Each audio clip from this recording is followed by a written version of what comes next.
What's up mga kaibigan? Malamig na panahon ngayon. Ayan, naulan-ulan. Ngayon ay nag-aantay tayo ng bus dahil papasok tayo sa trabaho. Habang nag-aantay tayo, ipapakita ko sa inyo kung ano yung isa sa mga rules pagdating dito kapag nagda-drive ka. So, ito.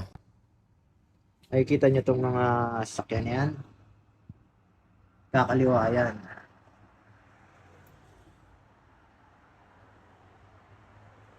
Ayan, nakago sila. Pero, pwede yung kumaliwa.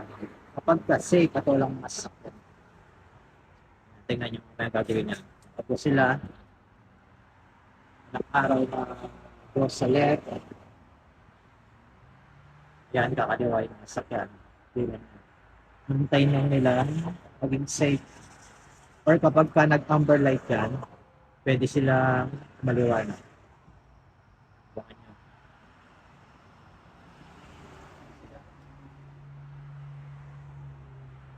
Anong poster? Kasi lumabas dahil malamig. Ulan pa ng snow. Mga katak na yung snow ngayon. Sasakyan.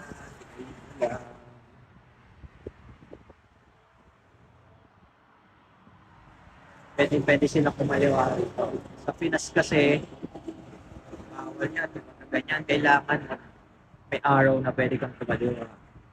Dito sa Canada, pwede silang kumaliwa basta nakago sila at mag-amber, pwede kang mag-proceed. Proceed when safe yan. Tingnan nyo sa kumaliwa na siya. Babangan natin yung sa time. Mag-amber. Yan, nag-amber na. Kakaliwa na siya. Ayan. Diba? Tingnan siya sa kanyang paroroonan. Siyempre, pag red na yan, hindi ka na pwede. Ayan. Ayos, diba? Tapos, may isa pa eh. Dito, may tatawid sa tawiran. Napaka-strict din ng rules nila rito kapag ka tatawid ka. Kapag ka nakago, yung pedestrian, may counting dito. Halos lahat kasi rito may mga pedestrian sign. Tapos may counting. Ayan, nakatawid siya. Kapag ka may tumatawid, sila lagi yung nasa right of way. Especially kapag ka nakago sila. So, kapag ka hindi mo sila pinadaan, yari ka. Dahil may maririnig kang kakaibang salita sana, or the worst thing is hampasin pa yung sakyan mo kapag kaganyan.